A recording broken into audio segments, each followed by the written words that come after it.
Baik Bapak Ibu Saudara-saudari, kita akan melihat dari Kolose pasal yang ketiga, ayat yang ke-12 sampai ayat yang ke-17. Mari kita buka Alkitab kita masing-masing dan saya akan bacakan bagi Bapak Ibu Saudara sekalian.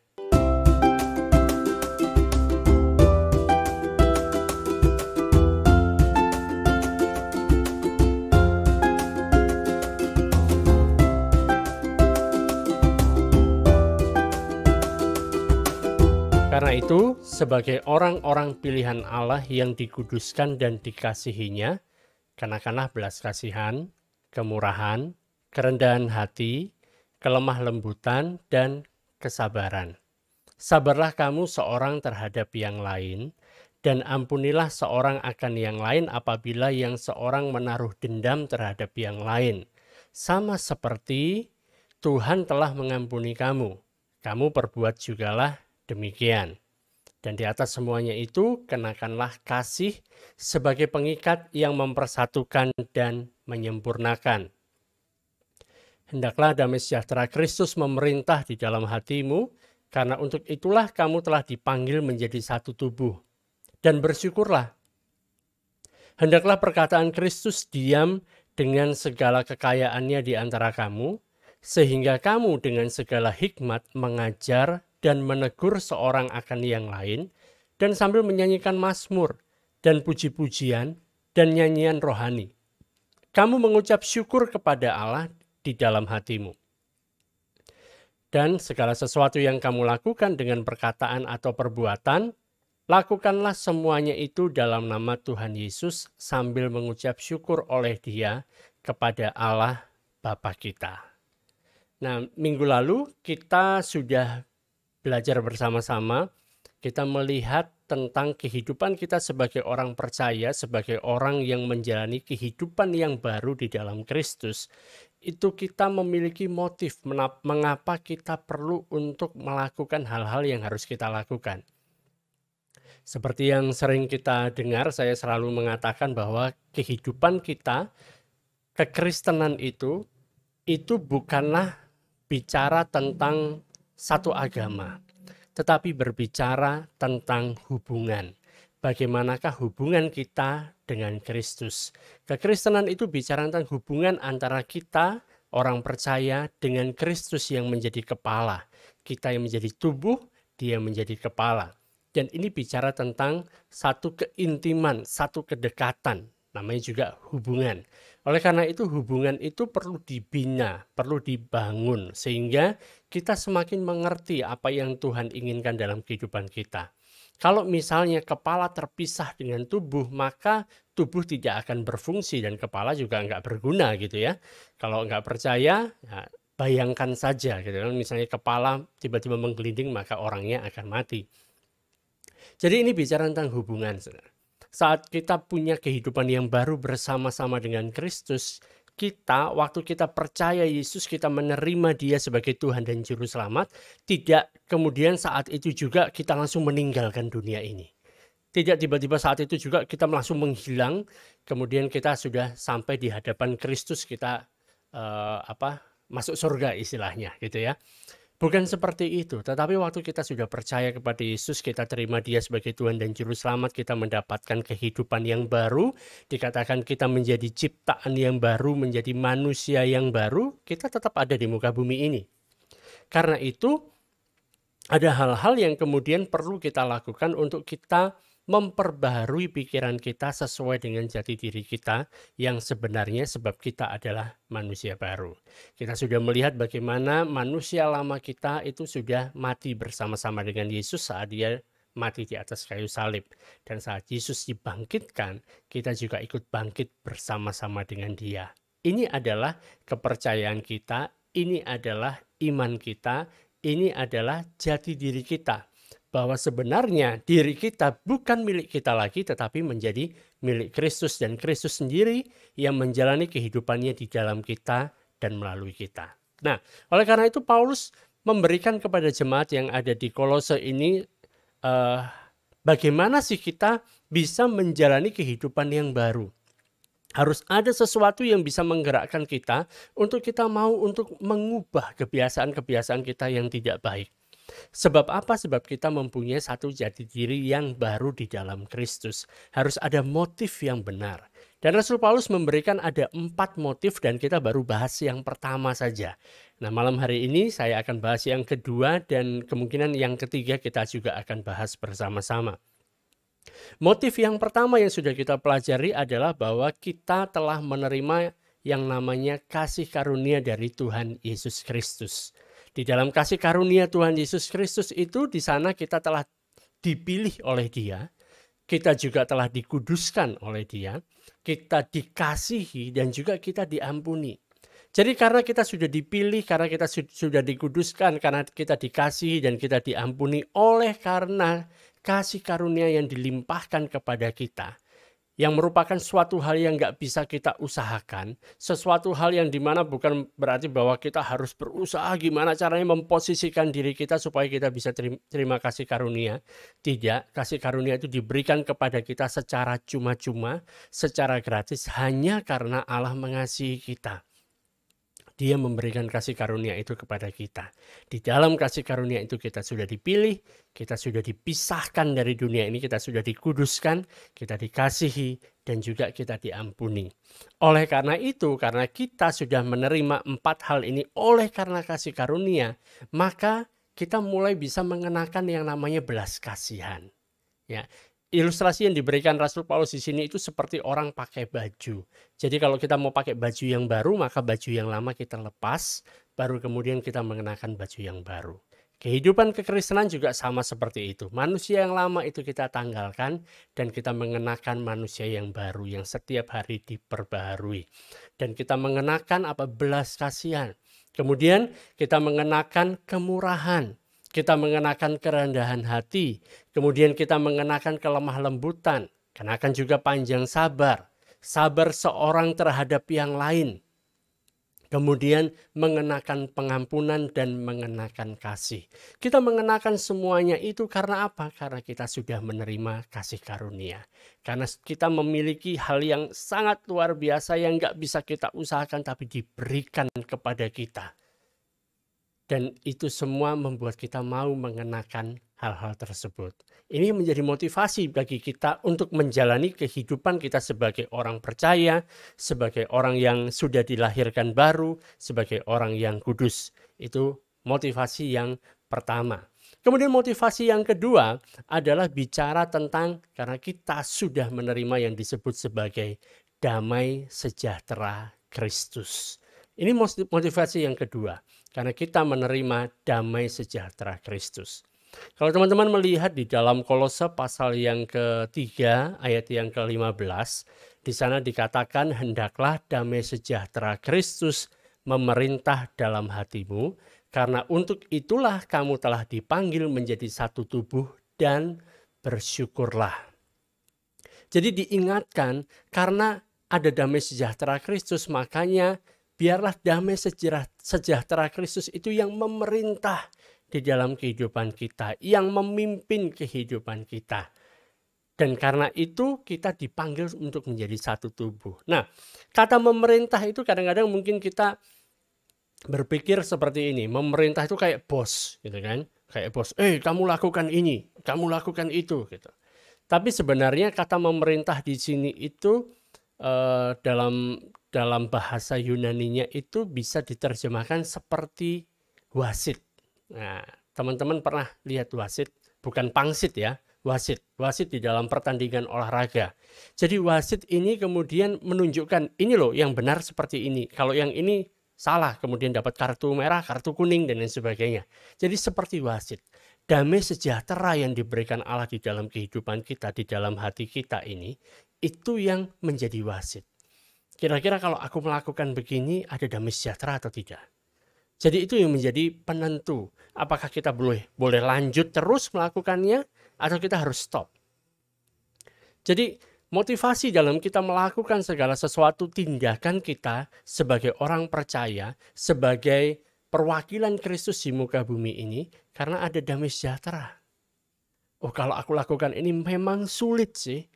Memang kelihatannya banyak sekali tantangan, tetapi aku ada damai sejahtera. Mungkin waktu aku berada di dalam situasi yang seperti ini, di dalam lingkungan kerja yang seperti ini, mungkin cuma aku sendiri ini yang adalah orang percaya. Yang lainnya bukan orang percaya.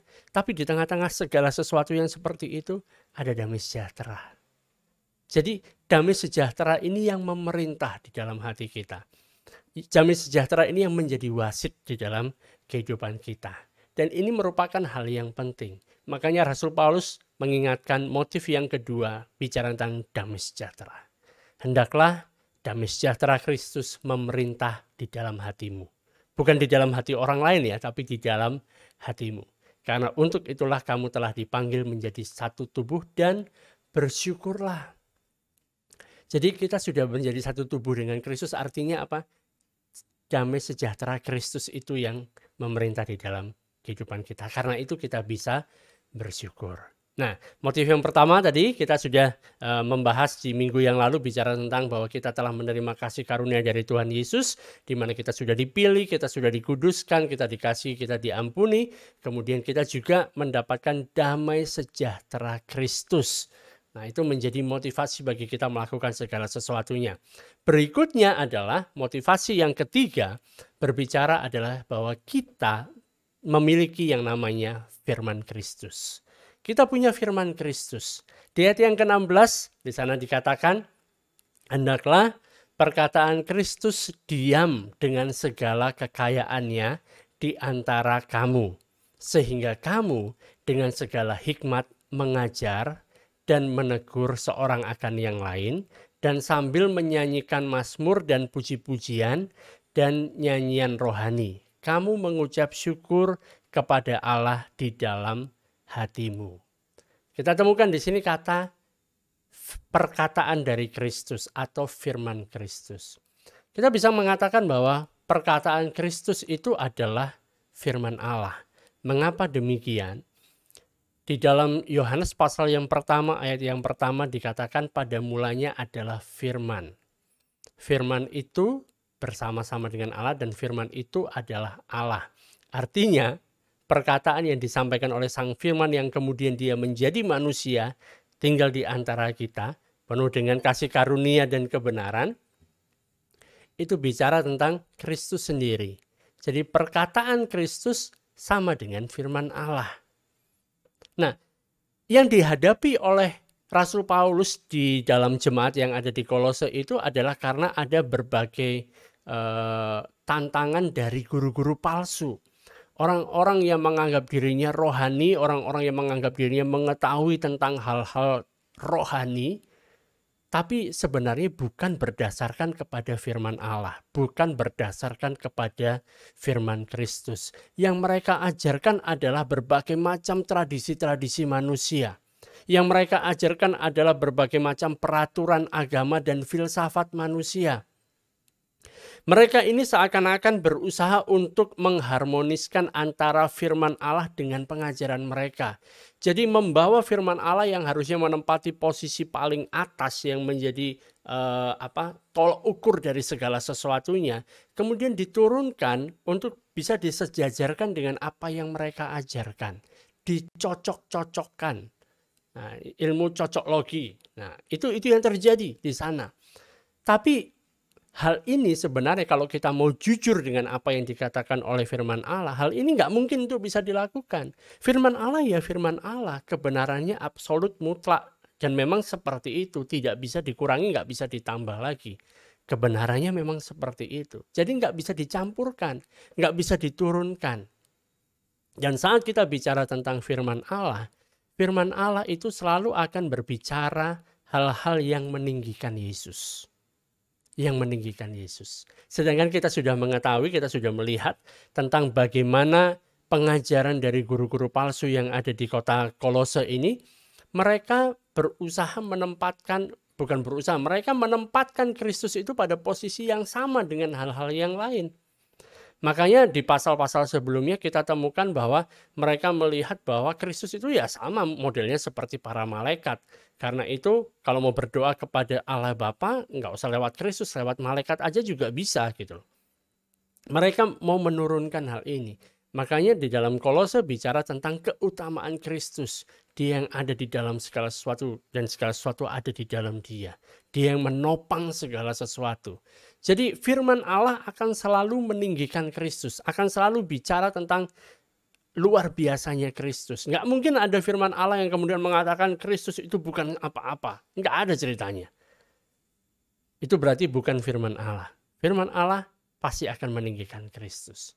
Jadi dalam hal ini yang perlu untuk mereka ingat, jemaat yang ada di Kolose ini, mereka harus mengetahui, memahami, dan saudara dan saya juga perlu mengetahui dan memahami bahwa bukan perkataan dari para guru palsu ini yang bisa membawa keselamatan kepada kita.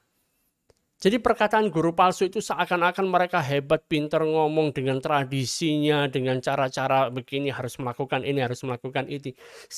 Semuanya itu tidak membawa kepada keselamatan. Tetapi firman kebenaran, yaitu Injil itulah yang membawa kepada keselamatan. Kita diselamatkan oleh karena kita mendengar firman kebenaran. Injil, kabar baik itu. Apa yang sudah dilakukan Yesus Kristus bagi kita. Itulah mengapa kita diselamatkan.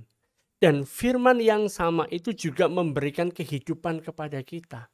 Jadi waktu kita disebut sebagai orang berdosa, artinya kita berada di dalam kematian. Kematian artinya terpisah dengan Allah.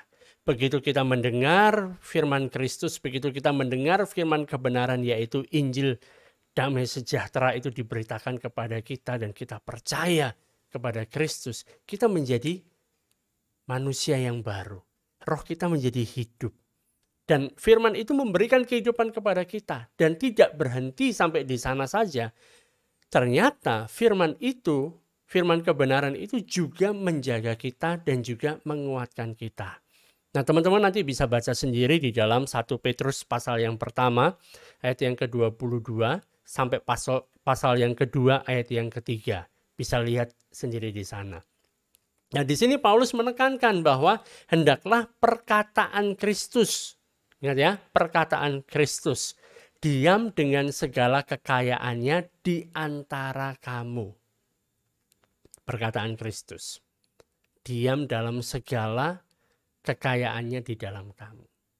Dan firman itu akan bisa mengubahkan kehidupan kita kalau kita mau. Gitu. Jadi ada yang namanya respon positif dari kita. Jadi firman itu akan mengubahkan kita, diam dengan segala kekayaannya. Artinya kita perlu untuk mengizinkan firman itu bisa diam di dalam kita dengan segala kekayaannya. Jadi bukan firman itu bisa diam dengan sendirinya di dalam kita, tapi kita perlu aktif. Caranya dengan kita mengizinkan firman itu diam di dalam diri kita, di dalam hati kita, di dalam kehidupan kita dengan segala kekayaannya. Nah, kata diam ini maksudnya adalah seperti merasa di rumah, feel at home gitu loh. Jadi firman Allah itu di dalam hati kita itu rasanya seperti lagi ada di rumah. Jadi bisa santai, bisa merasakan bahwa I belong to this. Aku merasakan, menikmati semuanya ini. Firman itu seakan-akan menemukan rumahnya di dalam kita. Ingat ya saudara, kalau kita bicara tentang feel at home, gitu ya, merasa di rumah, itu bukan berarti kita harus punya bangunan yang bagus, gitu, ya kan? Orang bisa beli bangunan yang bagus, rumah yang terbaik, tapi belum bisa benar-benar merasakan bahwa feels at home, gitu. Bisa punya house tapi belum tentu punya home, gitu kan? Dan firman Allah itu perlu untuk merasa dia ada di dalam diri kita, gitu kan? Rasanya feel at home, gitu ya. Nah, kita itu telah mengalami yang namanya kasih karunia dan damai sejahtera Kristus. Maka dengan demikian firman Kristus itu harusnya juga merasa di rumah di dalam kita, gitu, di dalam hati kita. Karena apa? Kita menyadari kehidupan kita oleh karena kasih karunia. Dan karena itu aku bisa memiliki damai sejahtera. Jadi kasih karunia dan damai sejahtera itu mengikuti, gitu kan, selalu bergandengan. Dan di situ maka firman Allah itu bisa feel at home di dalam hati kita. Dan kalau firman Allah itu sudah tinggal, merasa seperti di rumah sendiri di dalam hati kita, maka kita akan menemukan betapa kayanya firman itu, dan firman itu akan memberikan harta rohani dan nilai hidup yang luar biasa dalam kehidupan kita. Itu hal yang penting. Jadi kita perlu memastikan bahwa waktu kita dapatkan firman itu benar-benar kita terima, betul-betul kita simpan, benar-benar menjadi sesuatu hal yang menggerakkan kita, menghidupkan kita. Sehingga firman itu bukan kita terima dan kemudian dibiarkan saja, tapi jatuh di dalam tanah atau loh hati kita yang subur itu. Tapi ini bukan bicara tentang individu saja. Bukan bicara tentang sendirian bahwa kamu sendiri punya tanggung jawab supaya membuat firman itu merasa di rumah. Tetapi ini juga bicara untuk jemaat. Sebab surat Kolose ini ditujukan bukan untuk satu individu, tetapi ditujukan untuk jemaat. Jemaat yang ada di kota Kolose. Bicara tentang keseluruhan tubuh. Enggak cuma satu anggota saja. Dikatakan hendaklah perkataan Kristus diam dengan segala kekayaannya di antara kamu. Saat firman itu diam dengan segala kekayaannya di dalam setiap anggota gereja, di dalam setiap anggota jemaat, maka firman itu juga tinggal dengan segala kekayaannya di dalam persekutuan yang ada di dalam gereja itu. Dan ini hal yang penting. Sebab ada bahaya pada masa itu, zamannya Rasul Paulus, dan masih berlanjut juga bahaya ini bisa terjadi pada zaman kita sekarang ini, di mana gereja lokal, gereja mulai mengecilkan firman Allah. Saudara merasakan atau enggak sih, bahwa pengajaran tentang firman Allah, tentang firman Kristus, pengajaran tentang Alkitab, itu mulai berkurang di dalam gereja. Mulai kurang. Dalam sekolah minggu dan bahkan dari mimbar setiap hari Minggu waktu ada khotbah itu kayaknya pengajarannya kurang. Yang muncul sekarang kan lebih suka itu orang-orang mulai kalau misalnya bikin ibadah misalnya untuk sekolah minggu, untuk apa? Untuk anak-anak remaja, untuk pemuda, mungkin mereka akan lebih suka kalau muter film, ya kan? Kita nonton bareng, nobar. Wah, kalau gitu rame gitu. Banyak orang yang datang gitu kan. Atau kalau enggak gitu bikin konser musik. Wah, konser musik rohani kita untuk memuji menyembah Tuhan. Enggak ada yang salah dengan hal itu. Mau nonton film bareng-bareng enggak ada yang salah. Kita bisa belajar 1-2 hal dari film yang kita tonton. Dari konser musik pun kita bisa memuji menyembah Tuhan. Enggak ada yang salah gitu. Tetapi yang memprihatinkan adalah kecenderungan gereja mulai melakukan hal-hal yang bersifat hiburan semata supaya banyak yang datang, melupakan tentang pentingnya pengajaran firman Allah. Dan bahkan banyak orang bisa dengan jujur mengatakan bahwa firman Allah itu sepertinya tidak tinggal dalam segala kekayaannya di dalam hati mereka, karena memang mereka nggak mau ambil waktu untuk mereka mempelajari, mereka membaca, dan apalagi menghafalnya gitu loh. Jadi mungkin kalau kita jujur sama diri kita, waktu kita lebih banyak untuk melakukan hal-hal yang lain gitu. Untuk firman Tuhan mungkin waktunya terbatas, nggak banyak. Apalagi tantangan dari banyak orang, dan juga mungkin teman-teman di sini nggak ada yang mengalami ya, nggak ada yang ngaku maksudnya.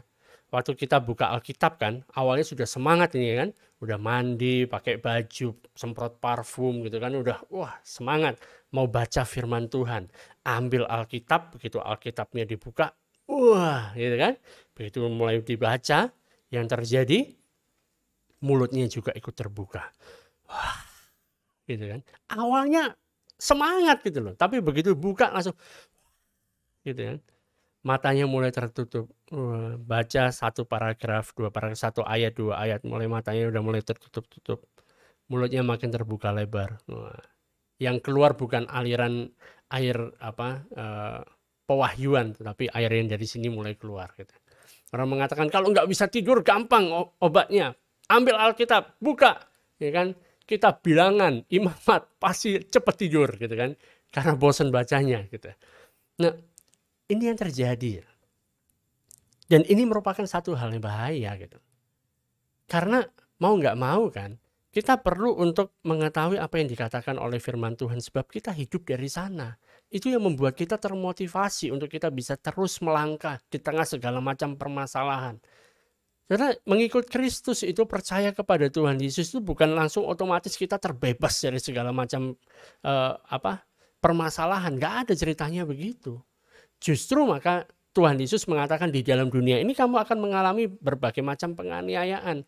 Tapi kuatkanlah sebab aku telah mengalahkan dunia.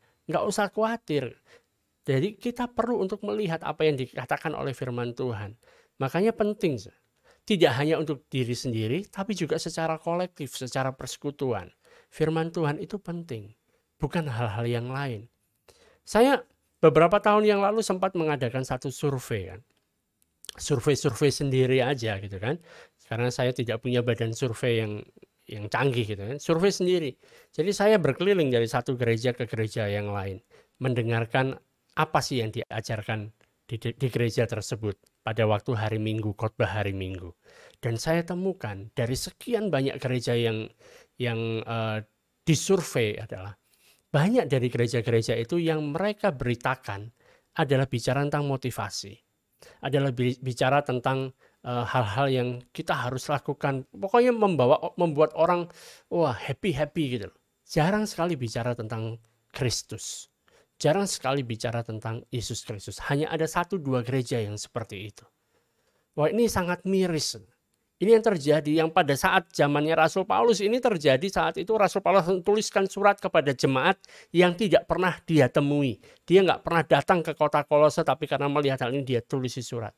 Hendaklah firman Allah itu, firman Kristus itu diam di dalam hatimu dalam segala kekayaannya. Karena itu yang menjadi motivasi kita untuk kita bisa melakukan segala sesuatu di dalam diri kita sebagai ciptaan yang baru. Jadi motivasi yang pertama, kita sudah melihat tentang kita telah menerima kasih karunia dari Tuhan Yesus Kristus. Kemudian kita juga mendapatkan damai sejahtera dari Kristus. Dan kita memiliki firman Kristus di ayat yang ke-16. Firman Kristus. Dan Paulus mengatakan bahwa ada hubungan yang erat antara pengetahuan kita, pemahaman kita tentang firman Allah dengan ekspresi kita waktu kita melakukan pujian dan penyembahan. Mungkin teman-teman suka kan waktu nyanyi, apalagi ada song leader atau worship leadernya yang hebat, yang pintar nyanyinya nggak fales gitu kan. Bisa nyanyi luar biasa, kita bisa terbawa, hebat. Enak gitu kan, merasakan sepertinya dalam tanda kutip kita merasakan hadirat Tuhan. Padahal sebenarnya hadirat Tuhan gak pernah pergi meninggalkan kita. Dia ada bersama-sama dengan kita dimanapun juga, kapanpun juga. Tapi ada saat-saat sepertinya kita benar-benar merasakan, di dalam pujian penyembahan ini rasanya menyenangkan. Ada damai sejahtera, apalagi yang memimpinnya luar biasa lah, musiknya luar biasa juga gitu. Tapi Rasul Paulus mengatakan ada hubungan yang begitu erat antara pemahaman pengetahuan kita akan firman Allah dengan ekspresi kita dalam waktu kita melakukan pujian dan penyembahan.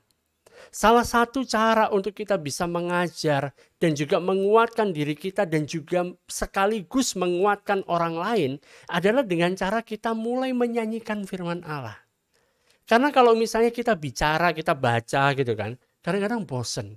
Tapi kalau sudah mulai dinyanyikan, ada lagu-lagu gitu kan. Kita lagu-lagu yang memang berdasarkan dari firman Allah, firman Tuhan. Itu kita kayak nggak lupa gitu. Kalau mengingat ini ayatnya di mana ya, yang seperti ini, mungkin kita lupa. Tapi waktu kita mendengar ada lagu gitu kan, kayak lagu itu bisa teringat, bisa mengajarkan kita, bisa mengingatkan kita gitu. Dan masalahnya adalah kalau kita tidak tahu dan kita tidak memahami apa yang dikatakan oleh firman Tuhan, apa yang dituliskan di dalam Alkitab, maka kita nggak bisa menyanyi di dalam hati kita. Kadang-kadang kata-katanya kelihatannya bagus, tapi maksudnya apa? Nggak tahu gitu loh. Yang penting musiknya kayaknya bagus ini. Tapi maksudnya gimana nggak tahu gitu. Jadi mungkin saudara, di dalam kehidupan orang percaya, ada yang disebut sebagai kemiskinan. Jadi kemiskinan itu tidak sekedar orang itu nggak punya uang, makanya dia disebut miskin. Tetapi ada juga kemiskinan karena kurang firman. Gara-gara kurang firman. Adanya kemiskinan karena miskin akan kitab suci, nggak tahu akan firman Tuhan gitu. Dan di dalam gereja, ini menjadi salah satu penyebab banyaknya lagu-lagu yang dinyanyikan di gereja nggak alkitabiah. Mungkin teman-teman bisa cari sendiri ya. Lihat sendiri, dengarkan lagu-lagu. Banyak lagu-lagu bagus, melodinya bagus, ya kan, musiknya bagus. Tapi kata-katanya tidak alkitabiah, tidak sesuai dengan firman Tuhan. Tetapi lagu iman itu memang berdasar, sebagian besar itu memang ditulis oleh orang-orang percaya yang benar-benar paham, yang benar-benar kuat mengetahui doktrin dan firman Allah. Maka muncul lagu-lagu iman. Dan saat kita menyanyikan lagu-lagu tersebut, kita sejajar, sejalan dengan apa yang dikatakan oleh firman Tuhan. Kita benar-benar bisa merasapinya. Jadi bukan sekedar bicara tentang perasaan kita, tapi itu adalah bicara tentang firman yang benar-benar tinggal di dalam diri kita dengan segala kekayaannya. Banyak zaman sekarang ini lagu-lagu Kristen, lagu-lagu rohani Kristen itu dituliskan oleh orang-orang yang pengetahuannya minim sekali akan firman Allah. Dan ini sangat bahaya. Sangat bahaya. Saat kita memisahkan pujian bagi Allah itu terlepas dari firman Allah. Itu repot. Karena Allah itu tidak sesuai apa yang kita pikirkan. Kita tidak bisa memahami Allah. Kita tidak bisa mengetahui seperti apa Allah itu kecuali kalau Dia yang menyatakan kepada kita. Kita nggak bisa membuat Allah itu seperti ini, aku mau menyanyikan yang seperti ini. Sebenarnya nggak bisa begitu.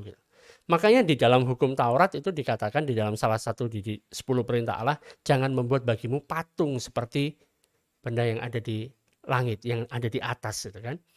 Karena apa? Gambaran kita tentang Allah itu nggak sempurna. Makanya orang mulai membuat yang disebut berhala. Makanya dilarang, jangan seperti itu. Karena kamu nggak bisa merepresentasi Allah dengan tepat. Kecuali karena Allah memberikan kepada kita melalui firman-Nya. Melalui firman Allah. Dan di sini lagu-lagu yang dipakai di sini yang berdasarkan oleh firman Allah, Rasul Paulus menyebutkan tentang ada mazmur, ada lagu-lagu puji-pujian, dan kemudian nyanyian rohani. Nah, mazmur itu apa? Kalau kita tahu mazmur itu salah satu kitab di dalam Alkitab, dalam Perjanjian Lama berisi lagu-lagu.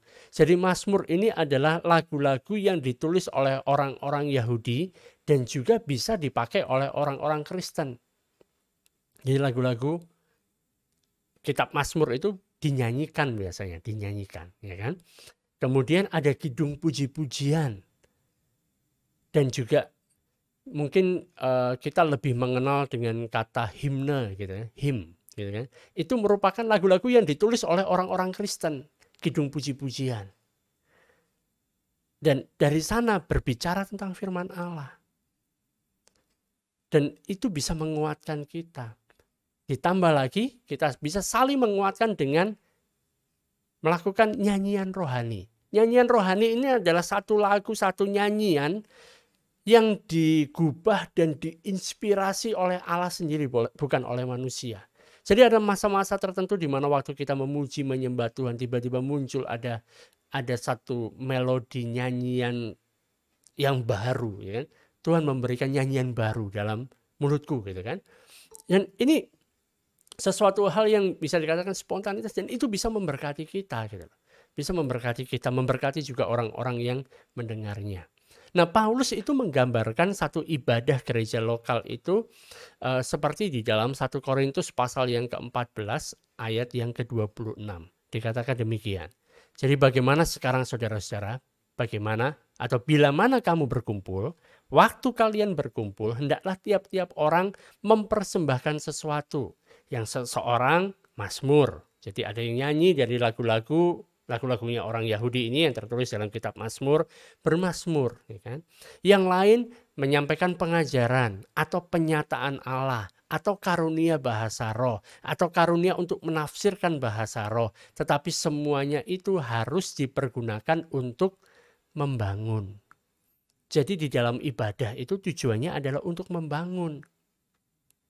Dan hal ini serupa dengan yang dikatakan di dalam Kolose pasal 3 ayat yang ke-16 tadi. Hendaklah perkataan Kristus itu diam dengan segala kekayaan yang dalam kamu, di antara kamu, sehingga kamu dengan segala hikmat mengajar dan menegur seorang akan yang lain, dan sambil menyanyikan mazmur dan puji-pujian dan nyanyian rohani, kamu mengucap syukur kepada Allah di dalam hatimu. Jadi perhatikan di sini bahwa orang percaya itu dia menyanyi untuk dirinya sendiri, tapi juga dia menyanyi untuk orang percaya lain, dan juga dia menyanyi untuk Tuhan. Jadi tidak hanya menguatkan dirinya, menguatkan orang lain, dan tapi juga ini pujian bagi Tuhan. Oleh karena itu nyanyian itu harusnya berasal dari dalam hati, bukan sekedar di bibir saja, bukan hanya sekedar manis di bibir. Wah, karena hebat, pintar untuk menyanyikan, wah nyanyi. Tapi bukan dari hati.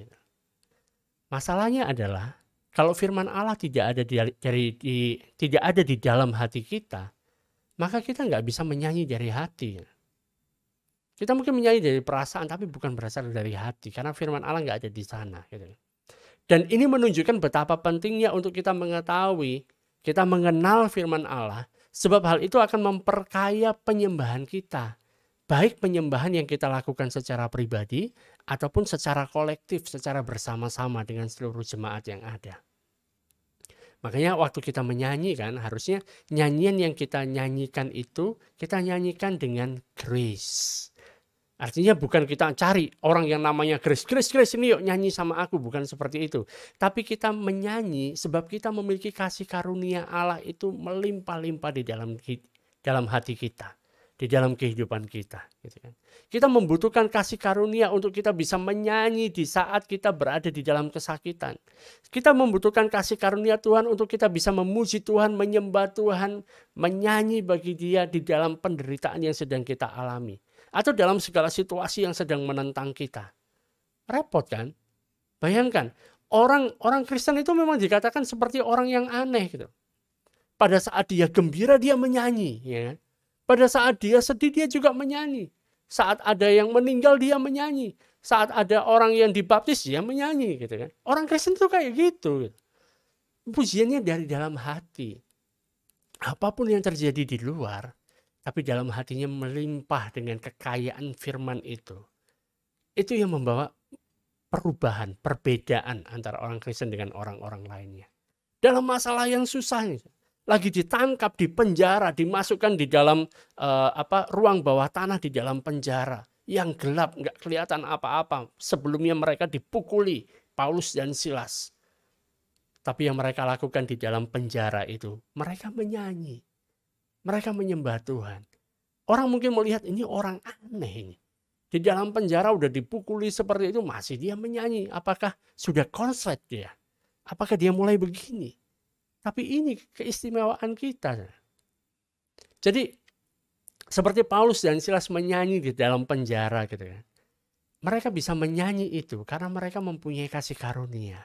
Mereka tahu ada kasih karunia Tuhan yang melimpah di dalam kehidupannya. Sehingga sekalipun ada di dalam penjara, ada ucapan syukur. Ada ucapan syukur kepada Allah. Nyanyian yang kita nyanyikan itu harusnya bukan untuk menyombongkan talenta kita. Wah, aku kalau menyanyi itu enggak cuma 1 atau 2 oktav, aku bisa 10 oktav misalnya. Piano pun kalah gitu ya. Bukan untuk menyombongkan diri seperti itu.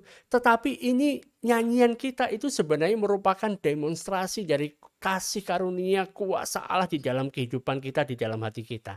Kita nyatakan itu keluar. Makanya kan kalau kita menyanyi dari hati, itu saya yakin Tuhan itu senang gitu. Tuhan itu pasti senang dengan hal itu. Mungkin orang-orang di sebelah kita yang nggak senang karena kita nyanyinya mungkin seperti saya fals semuanya gitu ya. Jadi ngejazz semuanya ya, di luar tangga nadanya ya. Karena saya nggak pintar nyanyi gitu. Jadi tapi Tuhan senang gitu. Ini suatu hal yang melimpah, kekayaan dari firman Allah yang ada di dalam diri kita. Bukan untuk menyombong-nyombongkan diri gitu. Dan saat orang percaya itu, dia bisa bertumbuh di dalam pengenalannya akan firman, maka dia juga akan mau bertumbuh di dalam ekspresinya di dalam pujian. Waktu dia memuji Tuhan, dia benar-benar bisa menghayati. Dia tahu yang dia nyanyikan ini adalah firman Tuhan. Dan firman itu benar-benar bicara dalam hatinya. Waktu dia menyanyi itu, dia menyanyi dengan luar biasa dari dalam hatinya. Dan dia akan mulai menghargai nyanyian-nyanyian yang ada di dalam gereja. Jadi bukan sekedar nyanyi-nyanyi itu hanya menghabiskan waktu sebelum nanti pendetanya naik ke atas untuk khotbah. Atau mungkin misalnya, ya karena masih banyak yang belum datang, mari kita menyanyi sambil kita menunggu yang lainnya. Bukan untuk sambil. Waktu kita menyanyi memuji Tuhan itu benar-benar dari dalam hati, gitu kan. Orang ini, kita akan mulai menghargai nyanyian itu. Baik nyanyian itu mazmur, kidung puji-pujian, himne, nyanyian rohani. Dan sebab apa? Semua itu mengajarkan tentang kebenaran-kebenaran rohani. Dan itu hal yang penting bagi kita. Nah, berikutnya kan, karena kita sudah dipenuhi oleh Roh, kita dipenuhi oleh firman, maka kita menampakkan diri kita itu benar-benar adalah orang-orang yang dipenuhi oleh Roh. Dan ada hubungannya hal ini dengan apa yang dikatakan Rasul Paulus di dalam surat Efesus, bicara tentang penundukan diri. Menundukkan diri. Nah, apa itu menundukkan diri? Nah, kita akan membahas hal ini pada pertemuan yang akan datang. Ya kan, karena kalau saya sudah masuk ke sini nanti panjang, nggak selesai-selesai. Sekarang sudah jam 8:14. Oke? Nah, jadi ini yang bisa saya sampaikan sekarang.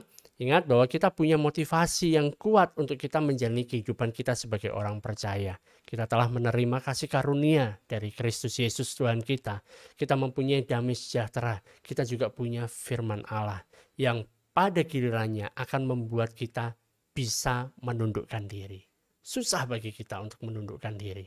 Ada anak yang dikatakan bahwa kamu kan, jangan melakukan ini. Sudah dikatakan berkali-kali kamu harus begini. Ya, kamu sekarang nggak boleh berdiri, kamu harus duduk, gitu kan? Wah, dia nggak mau duduk, melawan, aku nggak mau duduk. Kemudian dipasak, pokoknya kalau kamu nggak duduk akan dihajar. Akhirnya mau nggak mau dia duduk, ya kan? Tapi dia ngomong dalam hatinya, aku memang tubuhku duduk, tapi dalam hati aku tetap berdiri. Karena menundukkan diri itu susah. Menundukkan diri itu susah. Nah, nanti teman-teman baca di ayat yang ke-18 dan seterusnya tentang hubungan di dalam keluarga antara suami istri, orang tua dan anak, dan juga di dalam pekerjaan antara tuan dan hamba. Ini paralel dengan Efesus pasal yang ke-5. Dan di sana bicara tentang kehidupan orang-orang yang dipenuhi dengan Roh. Di dalam Efesus Rasul Paulus menekankan tentang dipenuhi oleh Roh. Di dalam Kolose Rasul Paulus menekankan bahwa kita perlu untuk dipenuhi dengan firman. Tapi dua hal ini, baik dipenuhi dengan Roh ataupun dipenuhi dengan firman, itu akan menampakkan bukti-bukti kehidupan rohani yang sama. Di mana kita memiliki sukacita, kita bisa mengucap syukur, dan kita mau untuk menundukkan diri.